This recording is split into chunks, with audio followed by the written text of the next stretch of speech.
आज हम इस वीडियो में सीखेंगे कि नैसर्गिक का विलोम शब्द क्या होता है और इसका अर्थ क्या होता है, और साथ में हम कुछ उदाहरण वाक्यों से भी इसे और अच्छे से समझेंगे।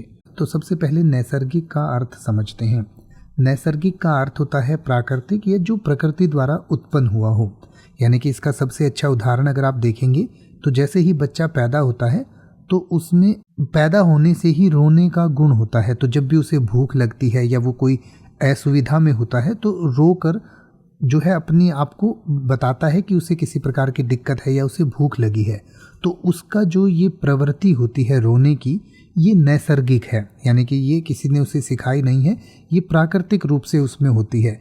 उसी तरीके से फिर माँ का दूध पीने की जो प्रवृत्ति है उसकी, वो भी नैसर्गिक होती है।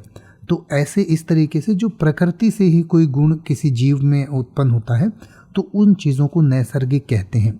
तो नैसर्गिक का विलोम शब्द यानी कि विपरीतार्थक शब्द होता है कृत्रिम, और कृत्रिम का अर्थ होता है जो मानव हस्तक्षेप से उत्पन्न हुआ हो या जो प्राकृतिक न हो। यानी कि जब फिर बच्चा जब थोड़ा बड़ा हो जाता है तो वो अपनी बातों को कहने से पहले सोचता है या फिर कुछ कहता है, कुछ नहीं कहता है, तो वो सब चीज़ें जो है मानव हस्तक्षेप से उत्पन्न हुई होती हैं। तो इसलिए उन्हें कृत्रिम कहा जाता है या उस व्यवहार को आप कृत्रिम व्यवहार कह सकते हैं। तो आइए अब हम नैसर्गिक और कृत्रिम को कुछ उदाहरण वाक्यों से समझें। जैसे कि आप ये कह सकते हैं कि पहाड़ों की नैसर्गिक सुंदरता मन को मोह लेती है, या फिर आप कह सकते हैं कि नैसर्गिक वातावरण में रहने से स्वास्थ्य बेहतर होता है, या फिर आप कह सकते हैं कि कृत्रिम प्रकाश की जगह प्राकृतिक प्रकाश का उपयोग आँखों के स्वास्थ्य के लिए बेहतर होता है, या फिर आप कह सकते हैं कृत्रिम वस्त्र प्राकृतिक वस्त्रों की तुलना में आमतौर पर कम आरामदायक होते हैं।